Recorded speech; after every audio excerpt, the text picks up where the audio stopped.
Welcome to the Sleepy Bat. Tonight, we're not heading to a battlefield or climbing castle towers.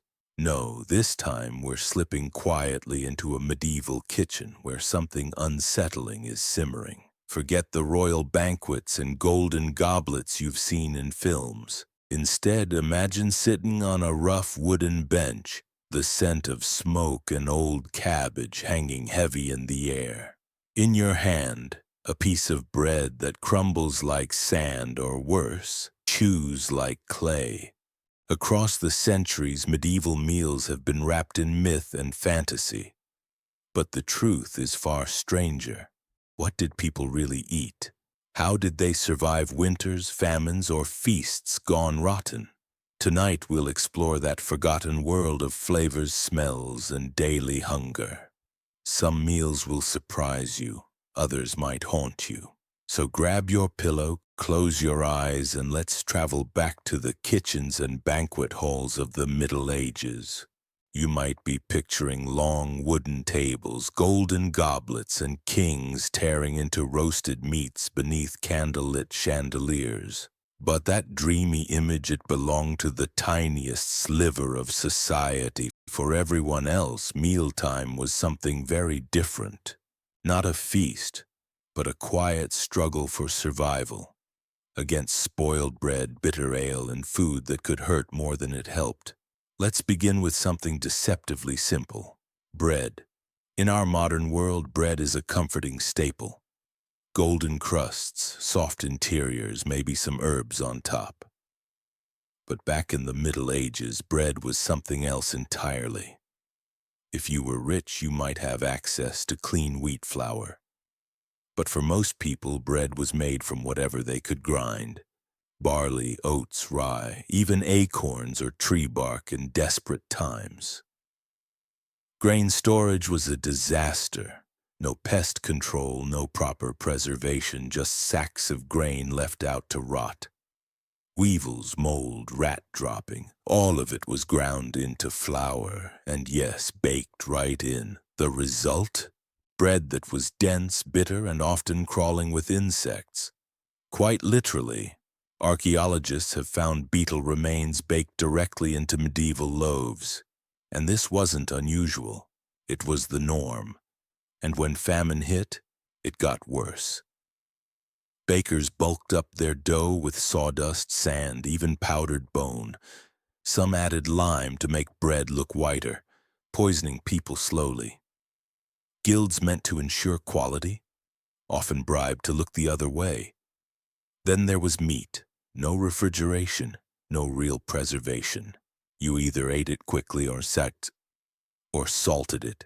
But salt was expensive, so people used just enough to delay rot, not prevent it. The result? Salty, rancid meat with a flavor that burned your tongue and still smelled of decay. Most people rarely ate meat. When they did, it was usually awful. Intestines, organs, hooves, parts left behind by nobles. There's even a record of a butcher selling meat from a diseased cow that had died weeks earlier, green with rot and crawling with maggots.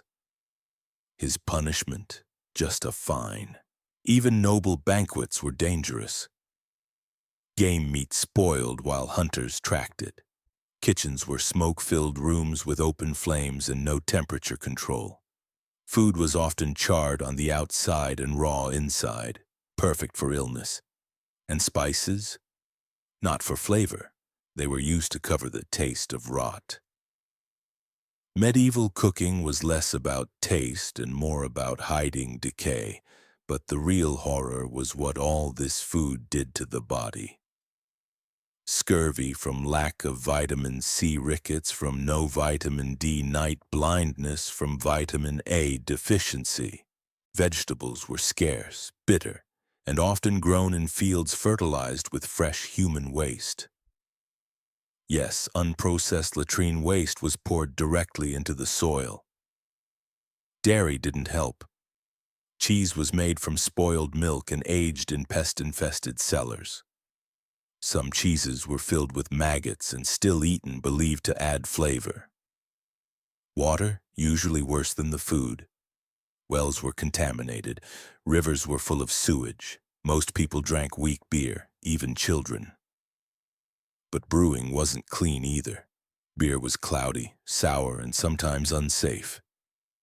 Wine was watered down and masked with herbs. Sickness after meals was normal. Food poisoning was expected. People didn't complain because they didn't know what safe food felt like. Pleasure in eating was discouraged. Gluttony was a sin. You were supposed to eat in silence without enjoyment and thank God for your bowl of slop. And it wasn't just peasants. Nobles, too, died from banquet food. Elaborate dishes sat out for hours. Stuffed meats went bad, and spices were sometimes mixed with toxic fillers. Entire dinner parties died from what they ate, blamed on witchcraft instead of contamination. Medieval Europe didn't just forget what good food was, it forgot what safe food was. The fall of Rome erased knowledge of preservation, hygiene, and nutrition. For centuries, mealtime was a gamble with disease. And we're still not done, because if humble pie wasn't bad enough, wait until you hear about frumenti, a dish that turned wheat into something barely recognizable as food. Now what about frumenti? A porridge of cracked wheat boiled in milk, sometimes sweetened, often left to ferment. It was sticky, lumpy, and had the smell of curdled dairy and damp grain. Some called it hearty. Most called it barely edible. And that was holiday food. You might think, at least vegetables were safe, right? Oh, my sweet summer child. Medieval farmers fertilized their fields with fresh human waste, not composted, not treated, just straight from the latrine to the soil. And they wondered why entire villages would fall sick after harvest. Cabbages absorbed everything from the ground, bacteria, parasites, and worse. They were known to cause severe illness, yet still eaten daily because they filled bellies. Carrots were tiny, deformed, bitter. Turnips could taste like mud. Fresh produce wasn't refreshing. It was dangerous. And cooking, it didn't save anything. Most kitchens were filled with smoke, soot, and flies. Food was either burnt to a crisp or dangerously undercooked, and then came pottage, a never-ending stew made from scraps, reheated daily for weeks. New ingredients were added in, but the pot was never cleaned. It just simmered, indefinitely. The result? A gray, gloopy sludge that smelled like rot and old bones. This was the main meal of the day, sometimes the only one, and yet people ate, because they had no choice. Meals weren't about flavor, they were about survival. You ate fast with your hands, you didn't complain. Pleasure in food was considered sinful, gluttony. Better to chew in silence and thank God you had anything at all. Even the rich weren't safe. Their feasts were long, extravagant, and deadly. Meat would sit for hours in candlelit halls, surrounded by entertainers and heat.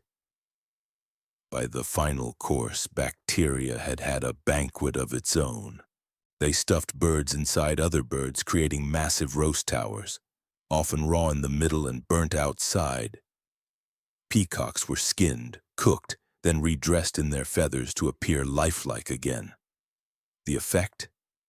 Spectacular. The smell? Atrocious.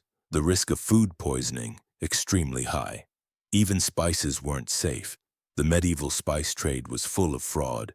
Ground-up stones, sawdust, even toxic herbs were sold as saffron or pepper. Dinner parties ended with mysterious illnesses or sudden deaths, often blamed on witches or rivals, but most of the time it was just bad spice. And in the end, all this horror left a mark. People were sick, underfed, and constantly battling digestive issues. Infant mortality soared, life expectancy plummeted, and malnutrition shaped entire generations. The kitchen, the hearth, the heart of any home wasn't a place of warmth. It was a place of danger, and we've only scratched the surface. The preservation methods used in medieval times deserve their own special mention in the Hall of Culinary Horrors. Salting was the most common preservation technique, but medieval people didn't understand the science behind it. They thought salt worked by driving out evil spirits, not by inhibiting bacterial growth. This misunderstanding led to some spectacularly bad preservation practices. Meat would be packed in salt for a few days, then removed and stored in cool, damp cellars where it would promptly start rotting again. The salt would draw out some moisture initially, but without proper curing techniques, the meat would spoil from the inside out. Medieval preserved meat had a characteristic gray color and a texture that was described as yielding and soft. What they were actually describing was advanced decomposition. The meat was literally falling apart from bacterial action. But medieval people thought this was normal and expected. Smoking was another common preservation method, but medieval smoking techniques were equally problematic. Instead of using clean hardwood smoke, medieval people would burn whatever was available: garbage, animal dung, moldy straw, and rotting wood. The smoke from these materials didn't preserve the meat, it just added new layers of toxic compounds and disgusting flavors.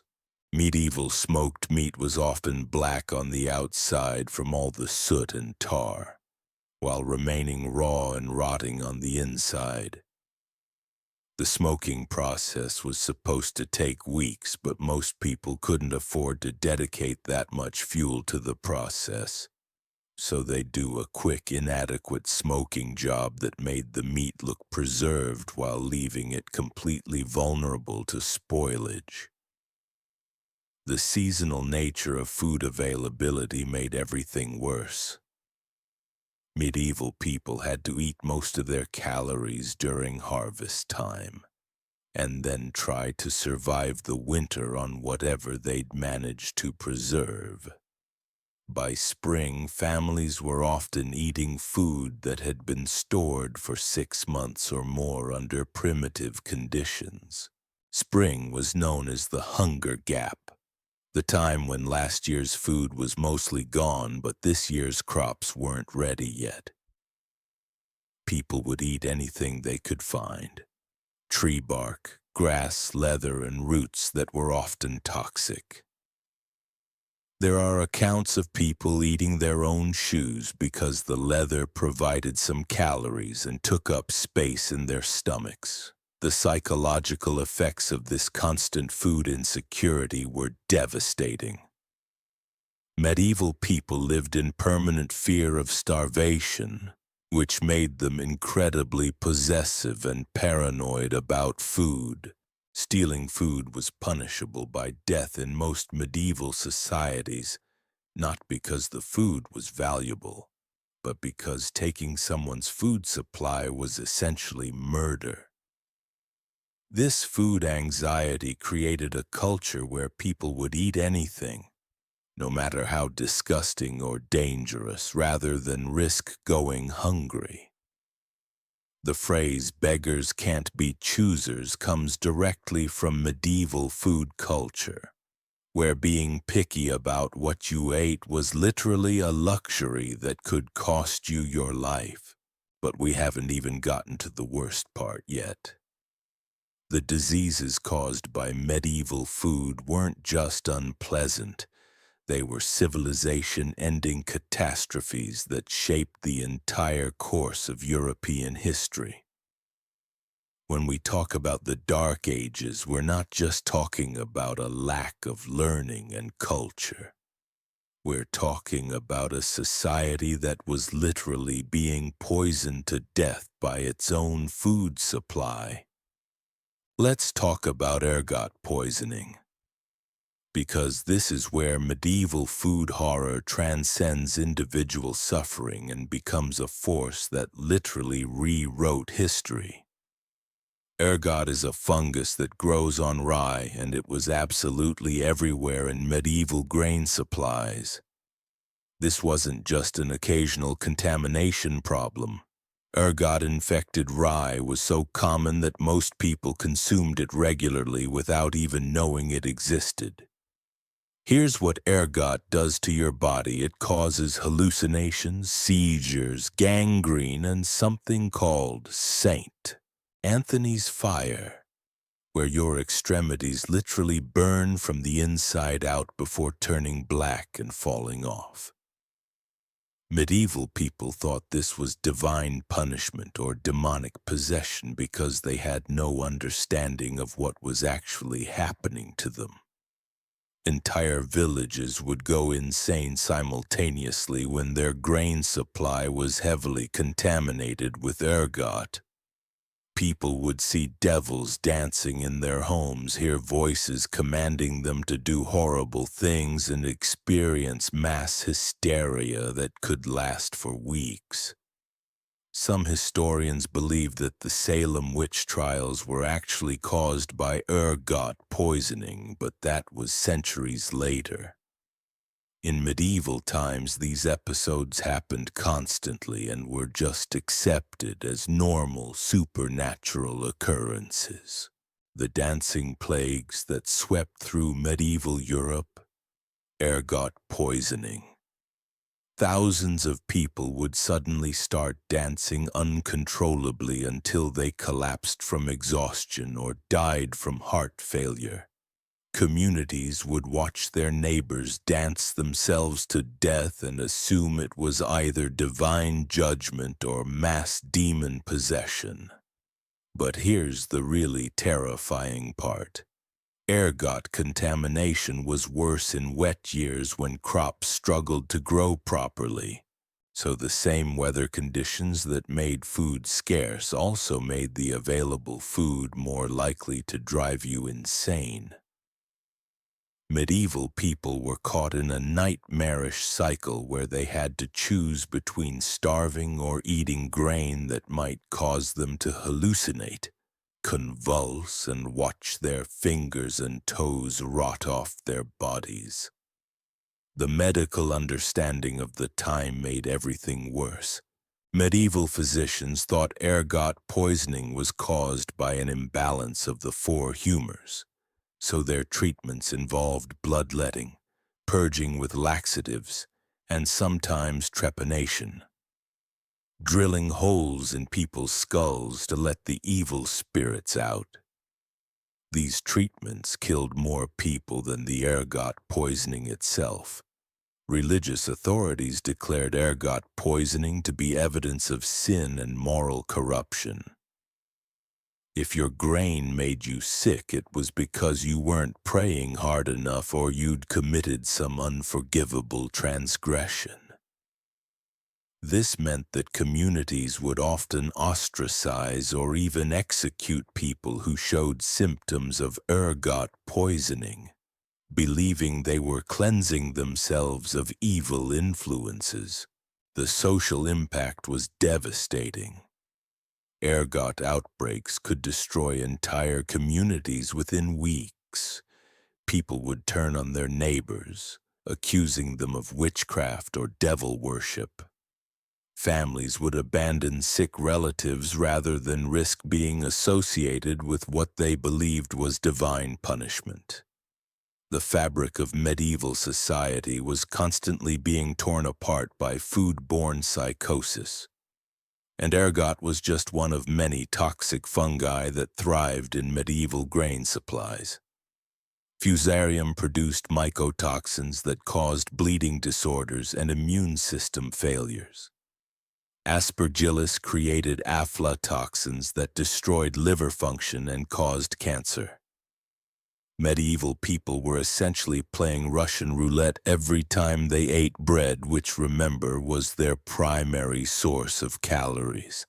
The cumulative effect of these fungal toxins on medieval populations was catastrophic. Birth defects were common because pregnant women were constantly consuming low levels of these poisons. Infant mortality wasn't just high because of disease and poor living conditions. It was high because babies were being born with damaged organs and compromised immune systems from their mothers' contaminated diets. Mental illness was epidemic in medieval society, and while some of it was certainly due to the stress of living in such harsh conditions, a significant portion was directly caused by neurological damage from food-borne toxins. The stereotype of the mad peasant wasn't just social prejudice. It was an accurate description of people whose brains had been damaged by years of eating poisoned food. Now let's talk about something that makes modern food safety advocates wake up in cold sweats: medieval meat markets. Picture a town square on a hot summer day with animal carcasses hanging from hooks in the open air, covered in flies and slowly rotting in the heat. There were no refrigerated display cases, no temperature controls, and certainly no expiration dates. Butchers would slaughter animals in the morning and try to sell the meat throughout the day, but there was no way to keep it fresh. By afternoon, the meat would be crawling with maggots, but butchers would just brush them off and continue selling. Customers expected to find insects in their meat purchases and would bargain for lower prices based on the level of infestation. The smell of medieval meat markets was so overwhelming that many towns had laws requiring them to be located downwind from residential areas. Even then, the stench would carry for miles on hot days. Visitors to medieval towns regularly wrote about being physically sick from the odors emanating from the butcher shops. But the worst part wasn't the smell or even the maggots. It was the complete lack of any system for determining whether animals were healthy when they were slaughtered. Diseased livestock, animals that had died from unknown causes, and even roadkill were all fair game for the medieval meat trade. There's a documented case from 14th century Paris where a butcher was caught selling meat from a horse that had been dead for over a week. The authorities only discovered this because neighboring shopkeepers complained about the smell, not because there was any kind of inspection system. The butcher's defense was that he'd clearly labeled it as aged meat and charged accordingly. Medieval people developed an incredibly high tolerance for spoiled meat because they had no choice. What we would consider completely inedible, they would view as slightly past its prime but still consumable. The ability to eat rotten meat without immediately dying was actually considered a valuable survival skill. The wealthy had access to fresher meat, but they had their own problems. Medieval hunting culture meant that game animals were often wounded and left to suffer for hours or days before being tracked down and killed. The stress and infection from these wounds made the meat taste terrible and potentially dangerous, but it was considered more prestigious than domestic livestock. Noble hunting parties would sometimes track a wounded deer for weeks, following the trail of blood and infection until they found the animal in an advanced state of decay. This putrid meat would then be served at elaborate banquets as a delicacy, seasoned heavily with expensive spices to mask the taste of death. The preparation of game meat was particularly horrifying. Medieval cooks would hang freshly killed animals for weeks to age them, but this aging process was really just controlled rotting. The meat would develop a green tinge and a soft, mushy texture that was considered the height of culinary sophistication. Fish markets were even worse than meat markets, if you can imagine such a thing. Medieval fishing techniques were primitive and inefficient, which meant that fish were often dead for days before making it to market. There was no ice, no refrigeration, and no understanding of how quickly fish spoiled in warm weather. Medieval fish had a characteristic gray color and slimy texture that came from advanced decomposition. The smell was so powerful that fish markets were required to be located near rivers or streams, not for access to fresh water, but so the stench could be washed away. Even then, the odor of rotting fish would cling to everything in the surrounding area. Salted fish was supposed to be a preserved product that could last for months, but medieval salting techniques were so poor that the fish would often rot from the inside out while appearing preserved on the surface. Customers would buy what looked like properly salted cod only to discover that the interior had turned to black sludge. The really expensive imported fish, like salted herring from the North Sea, were often completely rancid by the time they reached inland markets. But because they were expensive and exotic, people would eat them anyway, convincing themselves that the horrible taste was just evidence of their sophisticated palate. Medieval dairy products deserve special mention in our catalog of culinary horrors. Milk spoiled within hours in warm weather, but people would continue drinking it even after it had curdled and developed that distinctive sour smell of bacterial fermentation. Sour milk was actually considered healthier than fresh milk because people believed the sourness meant it had more vigor. Cheese-making in medieval times was less of a controlled fermentation process and more of a race against complete putrefaction. Cheese would be aged in caves and cellars that were crawling with rats, mice, and insects. The cheese would develop a thick, moldy rind that was often black or green with fungal growth. Medieval people would scrape off the worst of the mold and eat the cheese underneath, even if it was soft and discolored from bacterial contamination.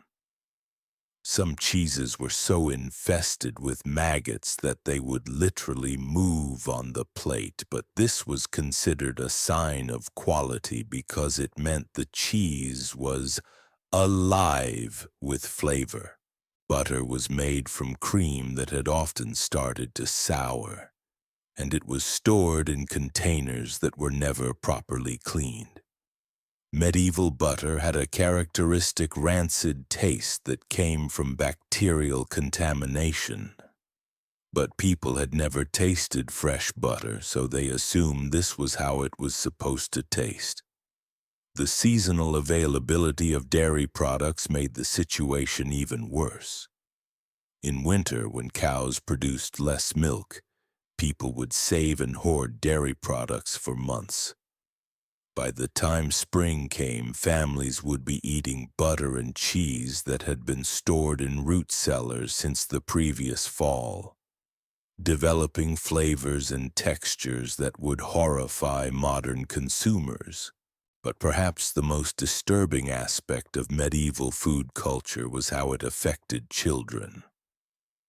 Medieval children were introduced to solid food at an incredibly young age, often before they were physically ready to digest anything other than breast milk. This premature introduction to contaminated adult food killed enormous numbers of infants. The weaning process was particularly brutal. Children would go directly from breast milk to the same spoiled pottage, rotten bread, and contaminated water that adults consumed. Their developing digestive systems couldn't handle the bacterial load, and many children died from what would be easily treatable digestive issues today. Those children who survived the weaning process were permanently affected by malnutrition and foodborne illness. Medieval children were typically stunted in growth, with weak bones, poor teeth, and compromised immune systems that left them vulnerable to every disease that came through their communities. The psychological impact on children was equally severe. Medieval children learned early that food was scarce, dangerous, and not to be enjoyed. Mealtime wasn't a pleasant family gathering. It was a desperate struggle for survival where the strongest and fastest got the most food. Children would hoard food when they found it, hiding scraps in their clothing or under their beds for later. This behavior was rational in a world where you never knew when your next meal was coming. But it created a generation of people who were psychologically damaged by food scarcity and contamination. The educational impact was devastating as well. Malnourished children couldn't concentrate in school, assuming they had access to education at all. The cognitive development of entire generations was stunted by inadequate nutrition and constant low-level food poisoning. Medieval childhood mortality rates reflect this reality. In many communities, more than half of all children died before reaching adulthood, and food-related illness was a major contributing factor. The children who survived carried the physical and psychological scars of medieval food culture for their entire lives. But we still haven't reached the absolute depths of medieval culinary depravity. Wait until you hear about the specific cooking techniques that turned already terrible ingredients into dishes that would make hardened soldiers weep. The preservation methods that made spoiled food even more dangerous. And the social customs around food that reveal just how completely medieval society had accepted culinary nightmare as normal. The cooking techniques used in medieval kitchens weren't just primitive. They were actively dangerous in ways that compounded every other problem with the food supply. Take something called spit roasting, which sounds like it might produce decent results. In practice, medieval spit roasting was a disaster that combined raw meat, burned meat, and contaminated drippings into a single horrifying meal. Medieval spits were turned by hand, usually by children or servants who would get tired, distracted, or simply fall asleep during the hours-long cooking process. This meant that one side of the meat would be charred to ash while the other remained completely raw. The outside would be black and crispy while the inside was still cold and bloody, creating perfect conditions for food poisoning. But it gets worse. The drippings from the spit would fall into pans below, where they would mix with ash, soot, and whatever debris had fallen from the chimney. These contaminated drippings were then used as gravy or cooking fat for other dishes, spreading the contamination throughout the entire meal. The fires used for cooking were fed with whatever fuel was available: animal dung, rotting wood, garbage, and sometimes even human waste when other fuel was scarce. The smoke from these fires would permeate the food, adding toxic compounds and nauseating flavors that people just accepted as normal. Medieval boiling was equally problematic. The same pot of water would be used repeatedly without being properly cleaned, creating a bacterial soup that got worse with each use.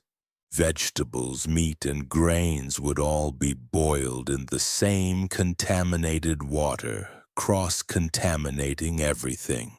The concept of cooking food to a safe internal temperature didn't exist. Medieval cooks determined doneness by appearance, smell, or sometimes just by guessing. This meant that large roasts and whole birds were frequently served with raw centers that were teeming with bacteria. One particularly revolting cooking method was called mortaring. This involved taking leftover scraps of meat, vegetables, and bread, grinding them together with a mortar and pestle, and then forming the mixture into shapes that resembled the original ingredients. The grinding process would incorporate whatever bacteria and mold had grown on the individual components, creating a concentrated dose of food-borne illness. Medieval pastry making was its own special kind of horror. Pie crusts were made with lard that had often gone rancid, flour that was full of weevils and mold, and water that was contaminated with sewage.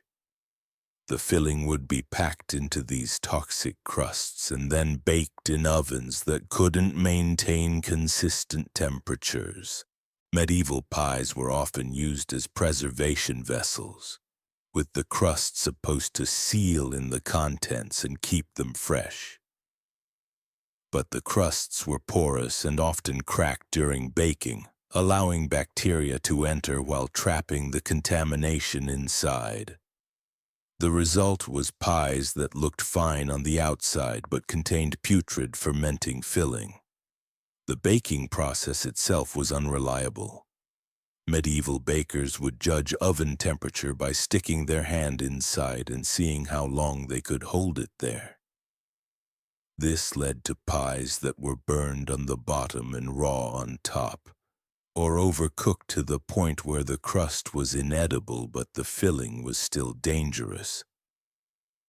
Preservation techniques deserve special attention because they reveal just how little medieval people understood about food safety. Take something called confit, which today is a sophisticated cooking technique. Medieval confit was a nightmare of contaminated fat and spoiled meat. The process involved cooking meat in its own fat and then storing it submerged in that fat to prevent spoilage. But medieval cooks didn't understand that the fat had to be completely free of water and that the meat had to be thoroughly cooked throughout. They would partially cook the meat, submerge it in contaminated fat, and then store it in containers that weren't properly sealed. The result was meat that appeared preserved but was actually rotting from within. The fat would develop a rancid smell and taste, but people would scrape it off and eat the meat underneath, not realizing that the contamination had penetrated throughout the product. Medieval smoking techniques were equally flawed. Instead of using clean hardwood smoke at controlled temperatures, medieval people would create smoky fires using whatever materials they could find. The smoke would deposit tar, soot, and other toxic compounds on the food while failing to actually preserve it. Smoked meats would have a black, crusty exterior that looked preserved but contained meat that was still raw and spoiling. The smoking process was supposed to dry out the meat and inhibit bacterial growth. But medieval techniques often just added new layers of contamination while leaving the interior vulnerable to spoilage. Salt curing was perhaps the most misunderstood preservation technique. Medieval people knew that salt could preserve meat, but they didn't understand the science behind it. They would pack meat in salt for a few days, then remove it and store it in damp conditions where it would promptly start rotting again.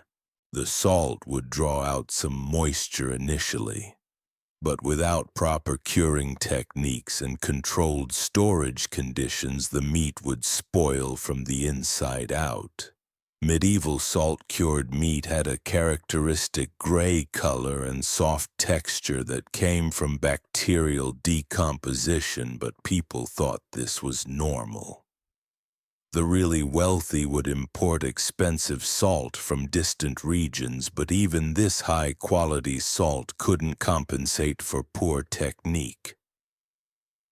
There are accounts of noble households losing entire stores of expensive imported meat because they didn't understand proper salt curing methods. Medieval fermentation was another disaster waiting to happen.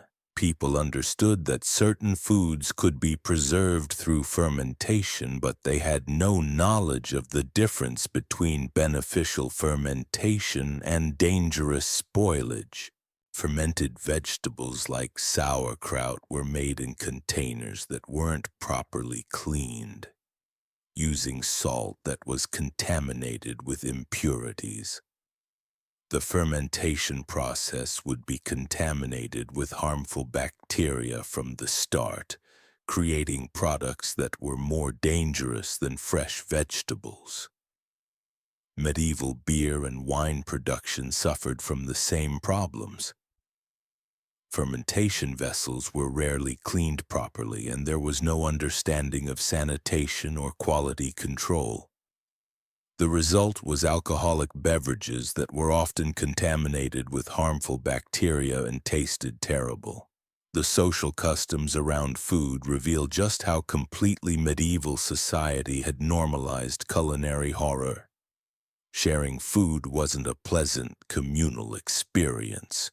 It was a carefully orchestrated survival strategy designed to minimize individual risk while maximizing caloric intake.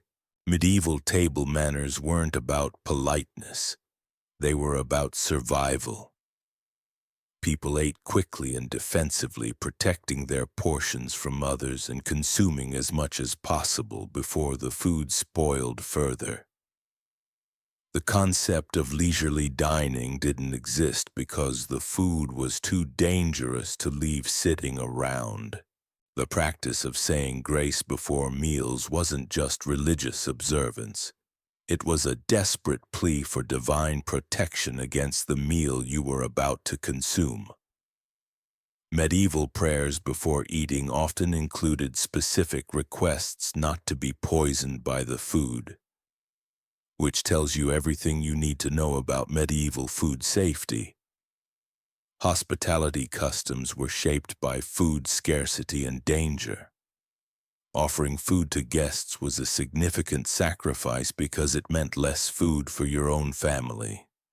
And serving spoiled food to visitors could create enemies or even lead to accusations of attempted murder.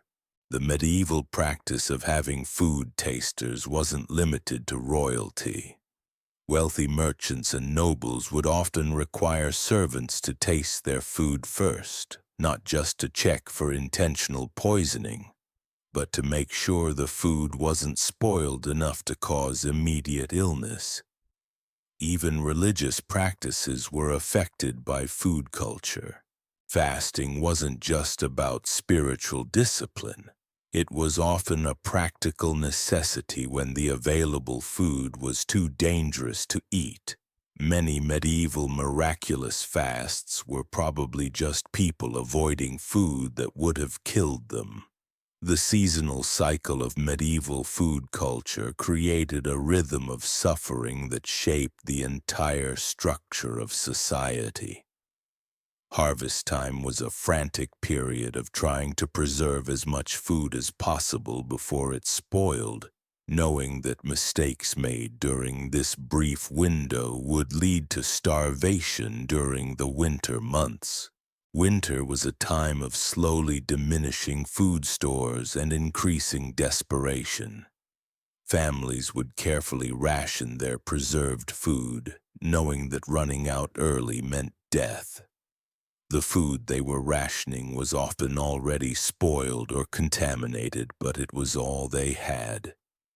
Spring brought the hunger gap, when last year's food was mostly gone but new crops weren't ready yet. This was when people would eat anything they could find: tree bark, grass, leather, and roots that were often toxic.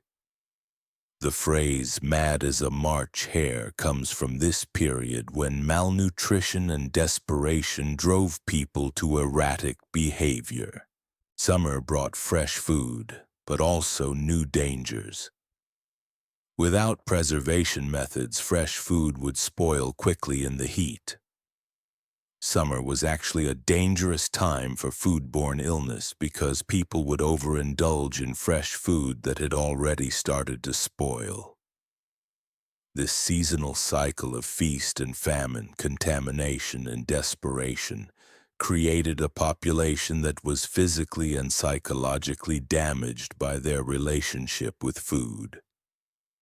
Medieval people lived in constant fear of starvation while simultaneously being poisoned by the food they managed to find. The economic impact of this food culture was devastating. So much time and energy was devoted to simply finding enough calories to survive that there was little left over for other activities. The constant illness caused by contaminated food meant that productivity was always low and unpredictable.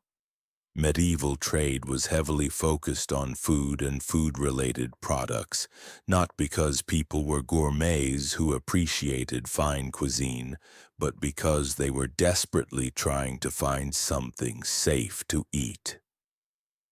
The spice trade, the salt trade, and the grain trade were all driven by the fundamental problem that local food was usually inedible.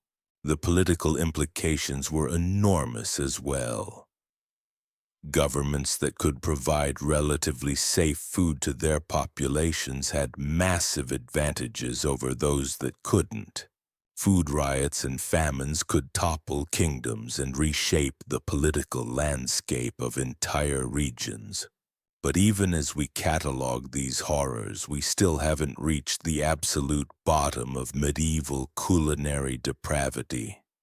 There are specific dishes and preparation methods that were so revolting, so dangerous, and so completely divorced from anything we might recognize as food that they challenge our understanding of how human beings could possibly survive such a diet. Let me tell you about a dish that perfectly encapsulates the absolute depths of medieval culinary nightmare. Something called blood pudding. Now, before you start thinking this might be some kind of dessert, let me stop you right there. Medieval blood pudding was made from the blood of freshly slaughtered animals mixed with whatever scraps of meat and grain could be found, and then stuffed into the animal's intestines like some kind of horrific sausage. But here's where it gets truly revolting. The blood used for this dish wasn't fresh. Medieval butchers would collect blood in containers over several days, letting it sit and partially coagulate before using it. By the time it made it into the pudding, the blood had developed that characteristic metallic rotten taste that comes with decomposition. The intestines used as casings weren't properly cleaned, so they still contained traces of the animal's digestive contents. The cooking process made everything worse. The blood would separate during cooking, creating pockets of liquid rot inside a casing that was already contaminated with fecal matter. When you bit into medieval blood pudding, you'd get a burst of putrid liquid that tasted like a combination of rust, sewage, and decay. And this was considered a delicacy in some regions. But blood pudding looks appetizing compared to something called head cheese, which despite its name contained no cheese whatsoever. This was made by taking the head of a pig or cow, including the brain, eyes, tongue, and any other tissue that could be scraped off the skull, and boiling it all together until it formed a gelatinous mass. The preparation process was absolutely horrifying.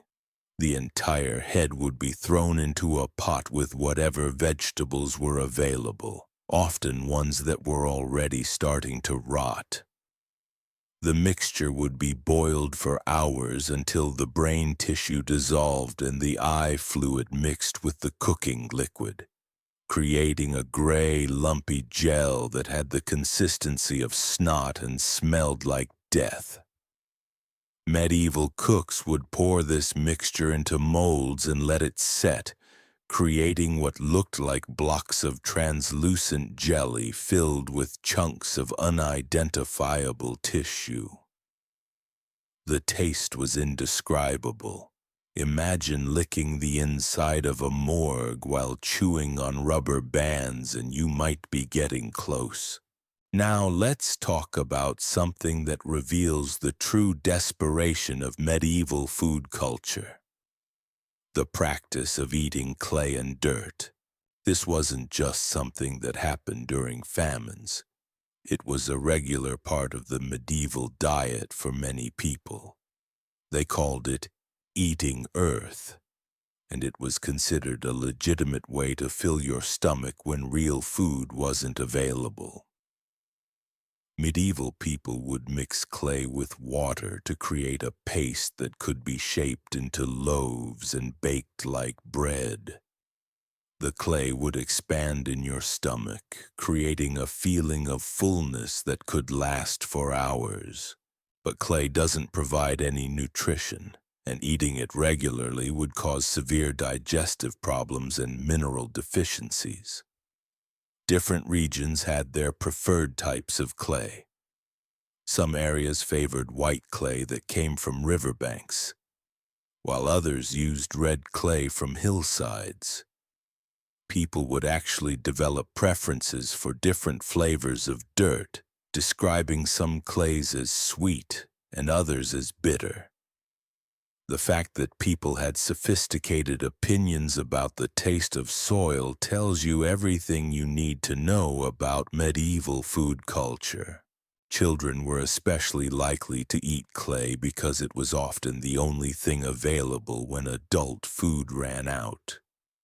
Medieval children would develop a condition called clay belly, where their stomachs would become distended from consuming large quantities of indigestible clay.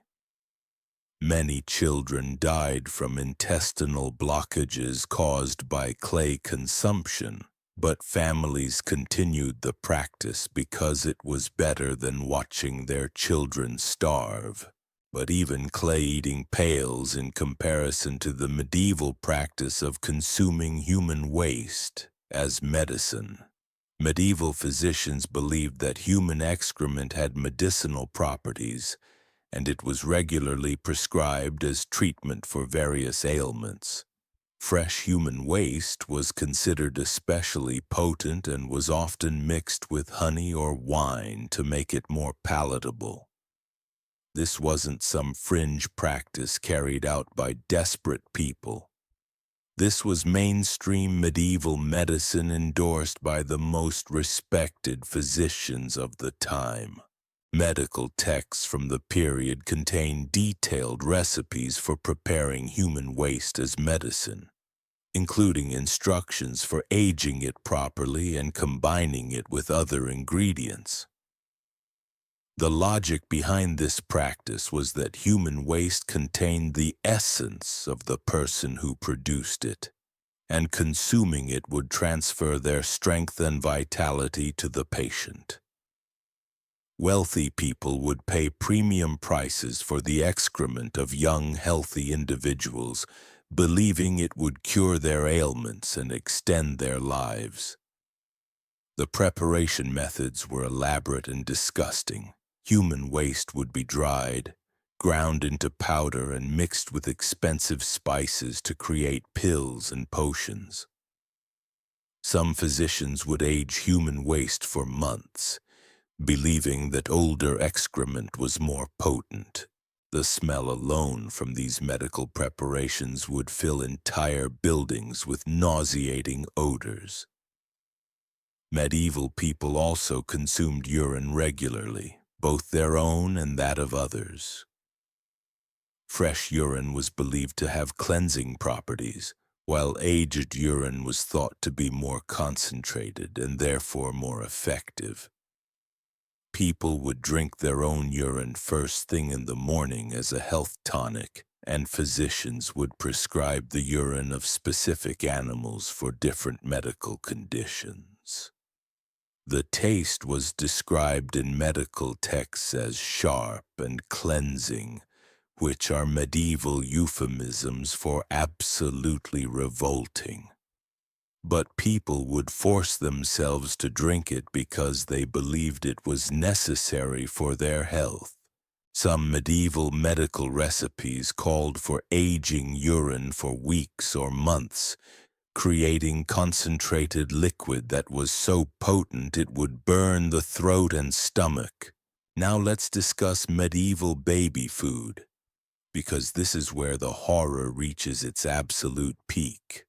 Medieval infants who survived past breastfeeding were fed a substance called pap, which was made from bread soaked in whatever liquid was available: beer, wine, or often just contaminated water. The bread used for pap was usually the worst quality available, often moldy and infested with insects. This would be soaked in liquid until it became a gray, lumpy paste that had the consistency of vomit. Medieval parents would pre-chew this mixture before feeding it to their babies, adding their own bacteria and digestive enzymes to the already contaminated food. Medieval babies would be fed this toxic paste multiple times a day, and the mortality rate was astronomical. Most babies who survived the transition from breast milk to solid food were permanently damaged by malnutrition and foodborne illness. Those who lived past infancy often suffered from stunted growth, cognitive problems, and weakened immune systems. The feeding process itself was dangerous. Medieval parents would use their fingers to push the pap into babies' mouths, often forcing them to eat even when they were obviously sick or refusing food. There was no understanding that babies might reject food because it was spoiled or dangerous. Refusal to eat was seen as stubbornness that needed to be overcome. Medieval child-rearing manuals actually recommended forcing babies to eat contaminated food, arguing that it would strengthen their constitution and prepare them for adult life. The philosophy was that babies needed to develop tolerance for spoiled food early, or they wouldn't survive to adulthood. But we haven't even discussed the absolute worst aspect of medieval food culture: the role of food in warfare.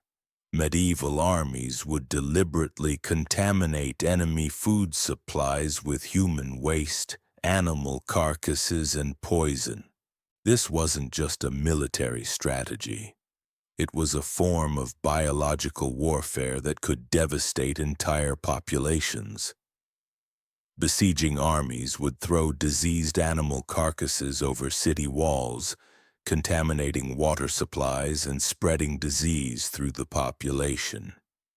They would dump human waste into rivers and wells, knowing that downstream communities would be forced to drink contaminated water or die of thirst.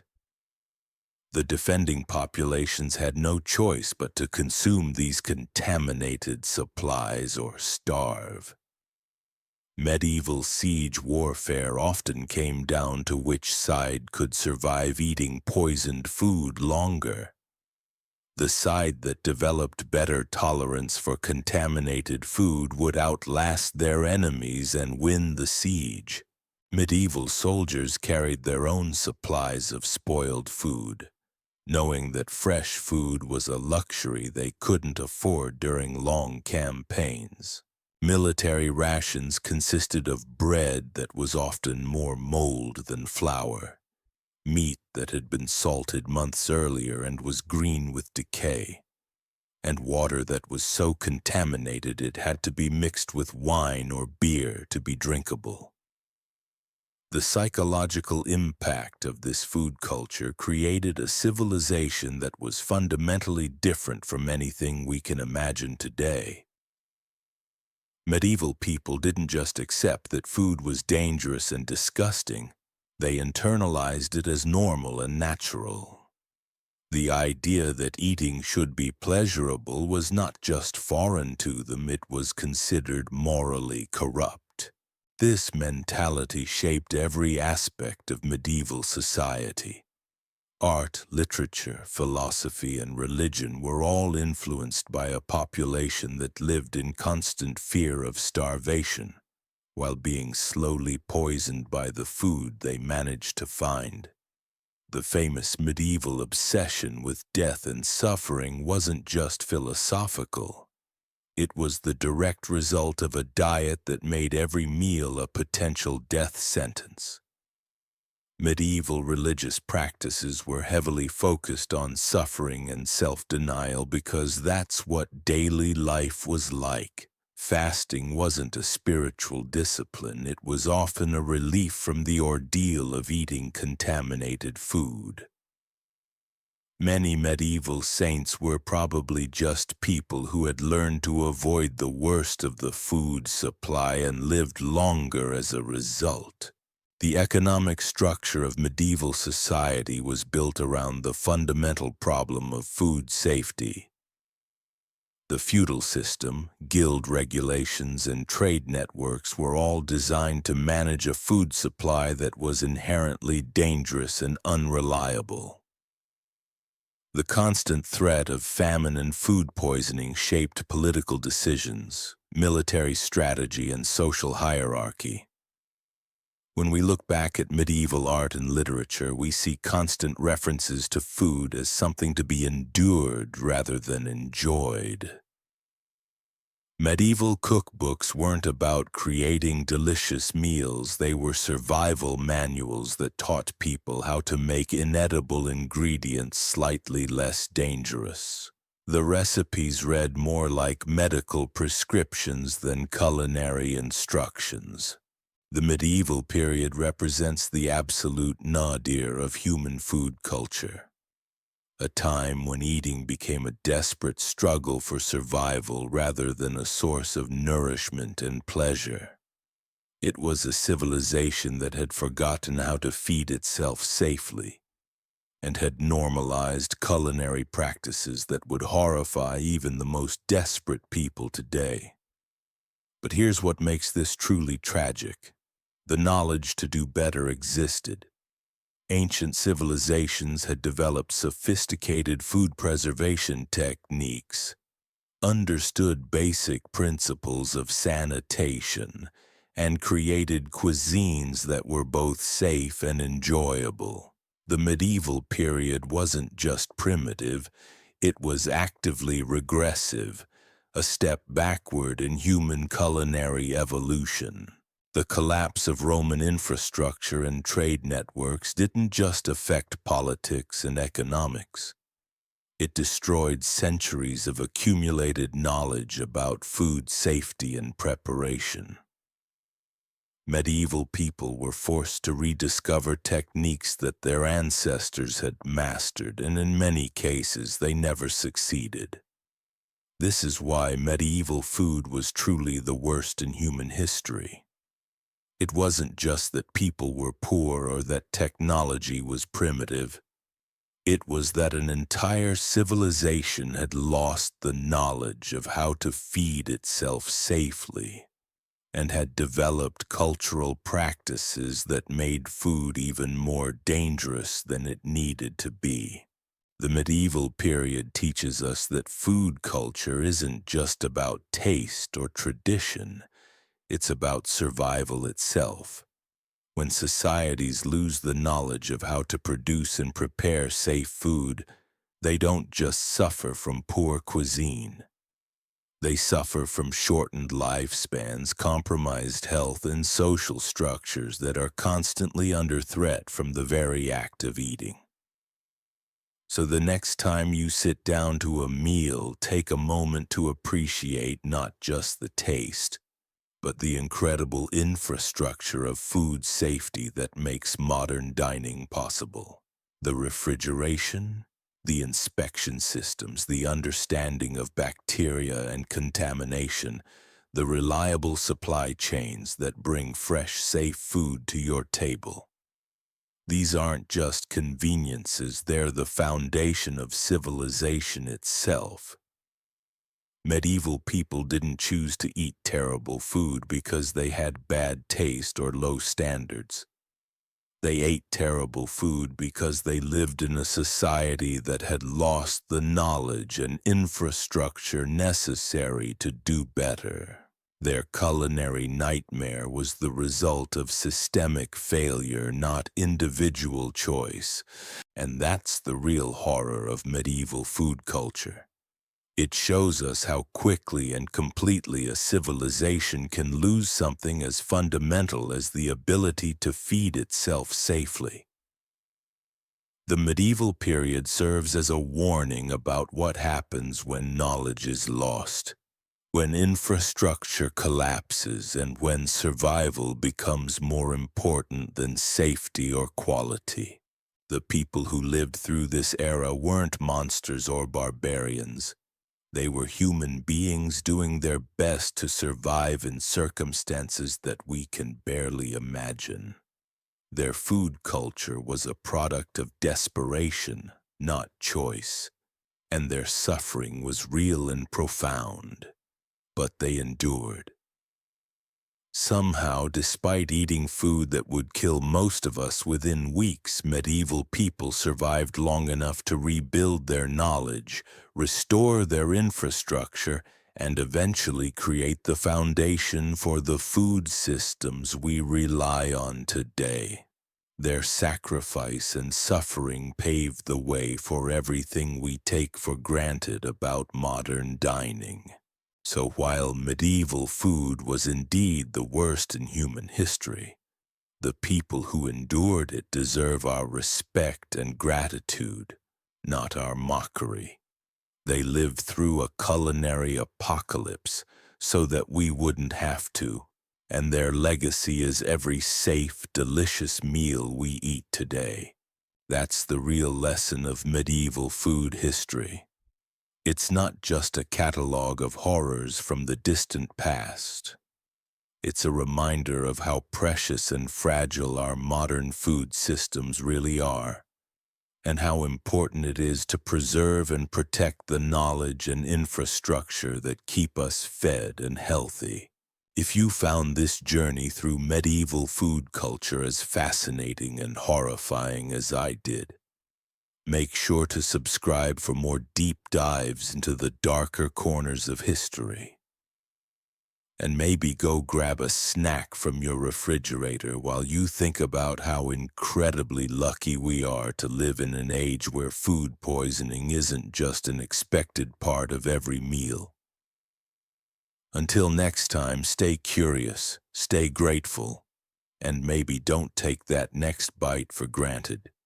The medieval world is watching, and they'd give anything to trade places with you at dinner tonight.